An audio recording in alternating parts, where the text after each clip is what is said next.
Bonjour à tous.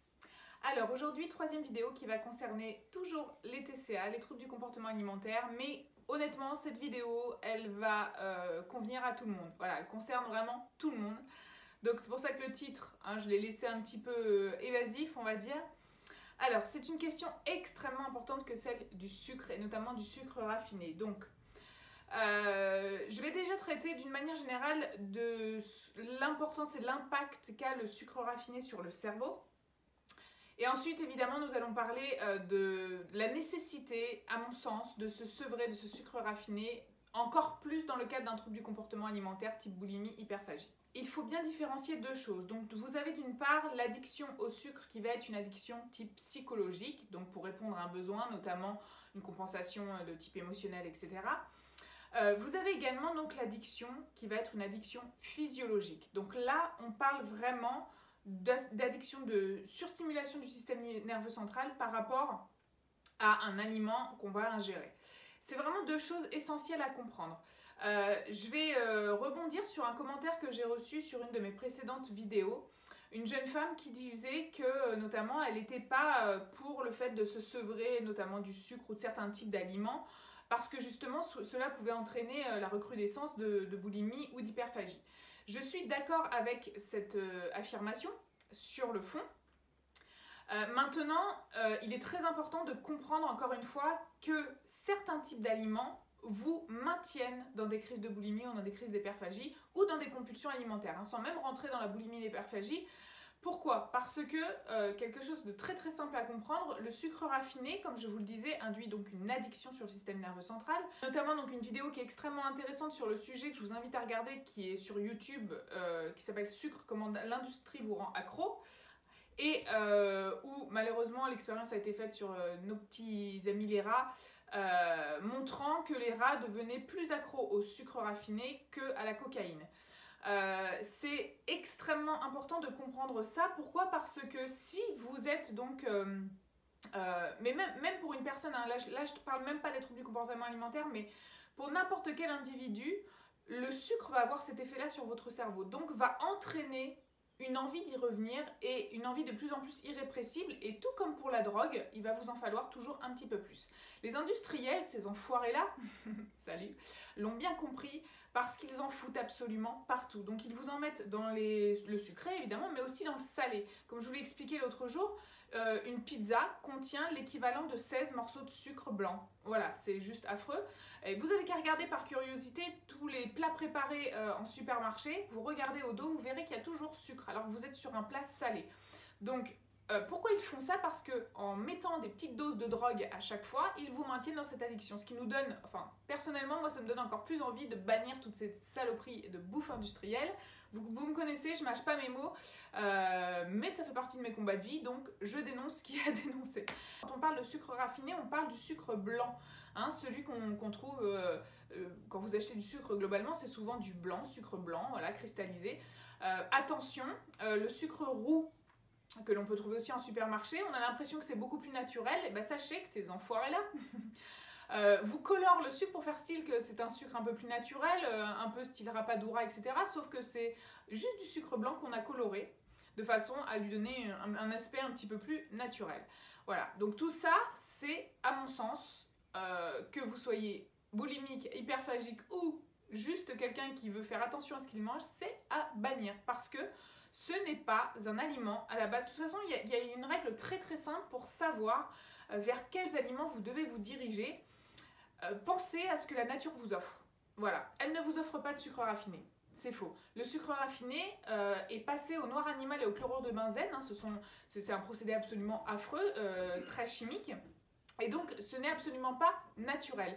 Vous vous retrouvez avec un aliment en plus qui est complètement dépourvu de nutriments parce que le sucre, le vrai sucre, le sucre non raffiné qu'on trouve notamment en magasin bio, il est riche en vitamines, il y a des vitamines dedans, alors que le sucre blanc, vous retrouvez avec quelque chose, ce qu'on appelle des calories vides. Voilà, vous avez juste un truc extrêmement calorique, délétère pour la santé, qui va vous rendre complètement accro, mais qui sert strictement à rien. Donc ça, c'est un premier point. Différenciez bien donc sucre raffiné et le bon sucre. Alors pourquoi? À mon sens, il est indispensable de se sevrer du sucre raffiné lorsqu'on traverse un TCA, donc que ce soit boulimie ou hyperphagie? Eh bien parce que, donc, quand vous êtes boulimique ou hyperphagique, vous avez déjà, donc, comme je vous l'ai dit dans mes précédentes vidéos, n'oubliez pas de regarder les vidéos avant, c'est très important de regarder mes 2 premières vidéos avant de regarder celle-ci. Vous avez donc un problème de gestion émotionnelle, donc hein, la boulimie et l'hyperphagie sont des symptômes. Vous avez donc cette problématique-là qui est en amont. Et lorsque vous êtes accro au sucre raffiné en plus, vous rajoutez donc un terrain propice à la boulimie et à l'hyperphagie. Voilà, vous faites le lit de ces problèmes-là. La première chose que je fais en consultation chez une boulimique ou une hyperphagique, c'est justement le sevrage du sucre raffiné. Le but étant de créer un terrain propice aux nouvelles habitudes, aux nouveaux modes de fonctionnement. Et si vous restez avec cette addiction physiologique au sucre, ça va être extrêmement difficile de pouvoir abandonner cette compensation, ce doudou, hein, ce truc qui vous fait du bien. La grosse confusion qu'il y a, c'est quand je parle de se priver du sucre raffiné, ce n'est pas se priver du sucre tout court.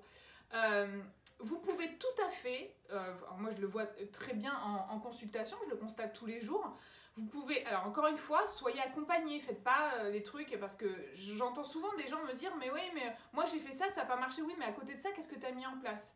Donc il y a un moment donné, il faut aussi accepter d'avoir besoin d'aide, hein, de se faire aider, de façon à faire les choses dans le bon ordre et justement ne pas avoir ces difficultés qui peuvent venir se rajouter et là en effet augmenter les troubles de départ.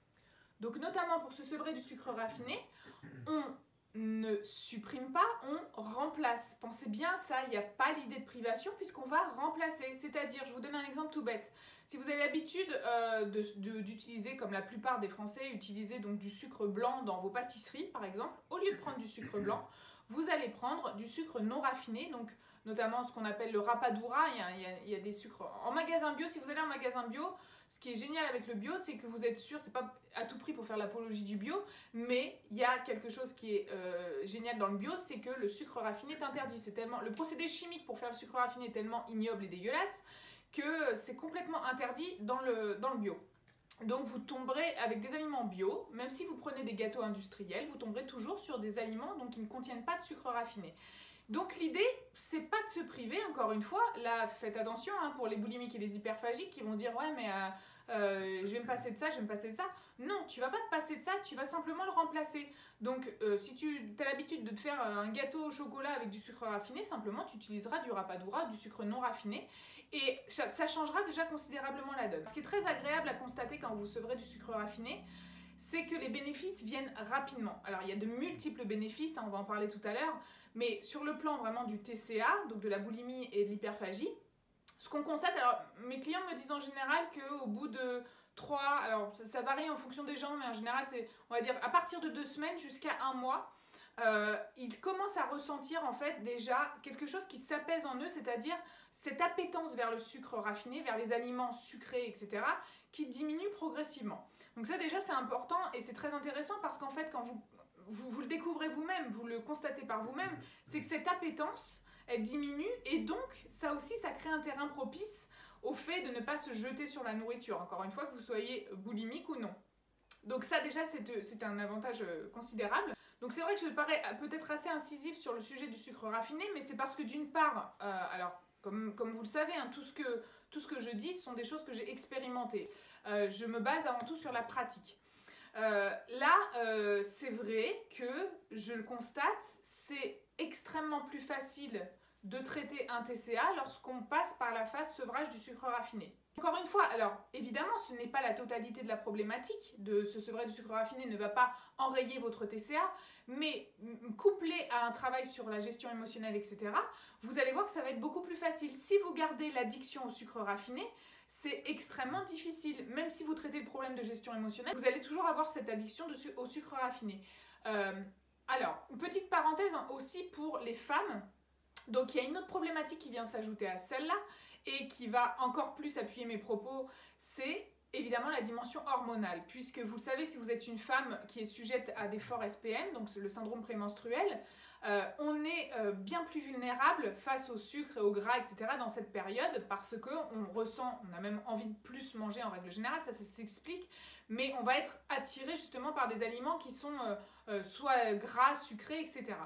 Donc, de la même façon, si vous avez cette addiction au sucre raffiné, lorsque vous serez en SPM, vous allez naturellement aussi manger encore plus de sucre, toujours plus. D'une manière générale, quand vous consommez donc du sucre raffiné, des aliments riches en sucre raffiné, aussi donc dans ce qu'on appelle les aliments à indice glycémique élevé, ce qui va se passer, c'est que votre pancréas va sécréter de l'insuline pour tenter de stabiliser la glycémie. Et vous, par définition, ça va vous donner quelle envie? Ce pic de glycémie va vous donner envie de remanger du sucre. Et là, on rentre dans un cercle vicieux et la boucle est bouclée, on n'arrête pas, on mange du sucre, plus tu manges donc des aliments à indice glycémique élevé, plus tu manges du sucre raffiné, plus tu vas avoir envie de consommer du sucre. Et les industriels le savent bien.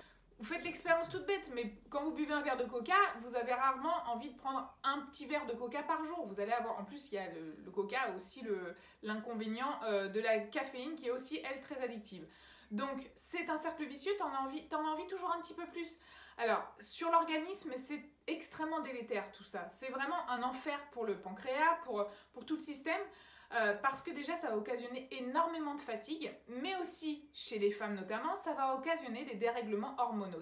C'est aussi pour ça que, par exemple, pour les femmes qui ont le syndrome des ovaires polykystiques, entre autres, hein, j'ai fait une vidéo sur notamment les règles douloureuses, etc. Je vous invite à aller la regarder si vous faites partie de ces femmes-là. Mais il est très important de réduire considérablement les apports en aliments à indice glycémique élevé. Outre le fait que ça va vous aider à traiter votre TCA si vous en avez un, il n'y a que des avantages à diminuer ce sucre raffiné, voire à le bannir. C'est que donc, vous allez avoir des avantages sur la peau puisque le foie étant extrêmement sollicité par l'ingestion de ce sucre raffiné, de ces aliments à indice glycémique élevé, vous avez aussi une suractivation des glandes sébacées et donc teint brouillé, la peau en général, les gens qui mangent beaucoup de sucre ont en général la peau qui est pas ferme, qui manque de fermeté, qui va plus marquer les rides, etc. Ça se voit énormément. D'ailleurs, il y a pas mal d'études qui ont été faites sur les personnes justement qui se sont sevrées du mauvais sucre et qui ont vraiment qui ont changé même physiquement, hein, sur le plan au niveau du visage, ça se voit vraiment très rapidement. Donc tout ça, ça va être des choses qui vont vous motiver aussi de retrouver une pleine santé. Et encore une fois, pour guérir d'un TCA, ça s'inscrit, vraiment la guérison des TCA s'inscrit dans une logique de mettre en place plusieurs petites choses pour parvenir à la guérison. Ne vous dites pas qu'il n'y a qu'une clé, il y en a une multitude. Voilà, on crée, avec l'alimentation, c'est très important aussi de créer le terrain propice à la guérison. Alors, il y a également donc une grosse confusion, je voulais faire une parenthèse là-dessus, par rapport au sucre naturel que l'on trouve dans les fruits, donc le fructose.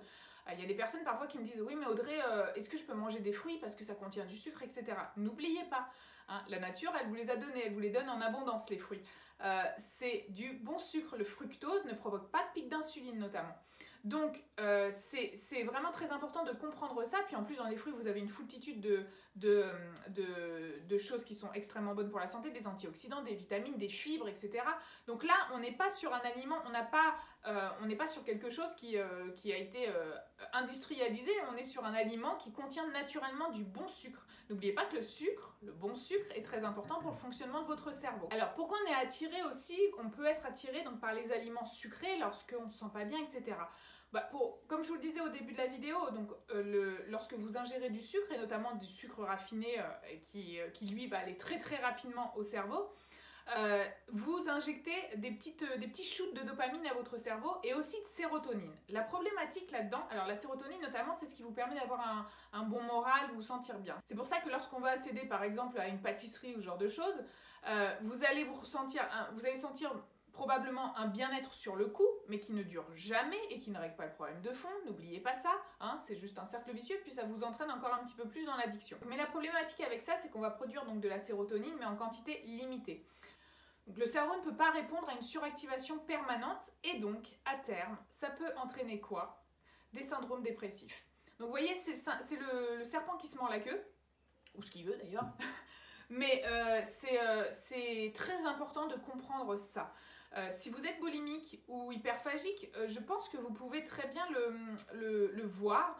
À terme, une boulimique ou une hyperphagique a très souvent des espèces d'épisodes dépressifs, etc.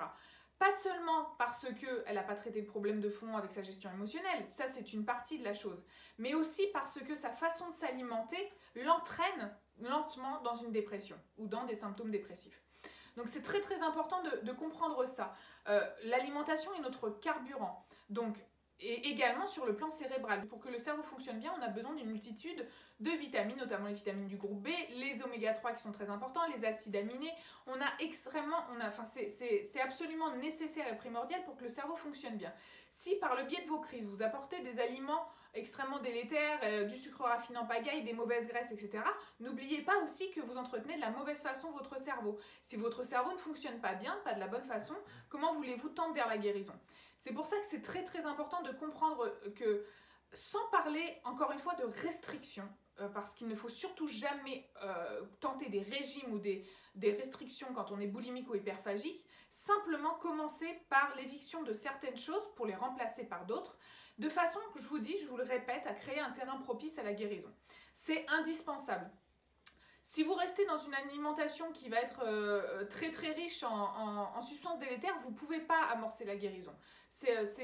Vous allez même avoir beaucoup de mal à traiter le problème de fond parce que n'oubliez pas qu'un travail sur soi requiert que vous ayez quand même une vivacité d'esprit, des capacités intellectuelles qui soient intactes.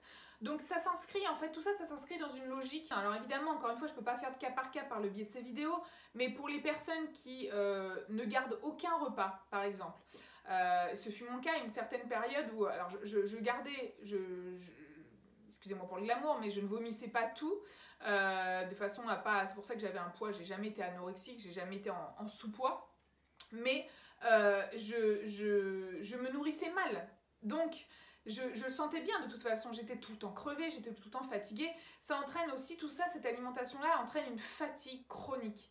Vous mettez en fait tout votre système, vous le mettez en surcharge. Voilà, vous êtes constamment sollicité, votre foie est constamment sollicité, votre pancréas, etc. Pour conclure, qui que vous soyez, si vous avez un problème alimentaire ou pas, le sucre raffiné, comme je vous le dis, est un aliment mort. Voilà, ce sont des calories vides qui ne servent strictement à rien, si ce n'est à renflouer le portefeuille des industriels. Oui, je parais peut-être incisive sur le sujet, mais c'est une question de santé publique et encore une fois, le portefeuille des industriels, hein, vous connaissez mon adage, entre le portefeuille des industriels et votre santé, mon choix est vite fait.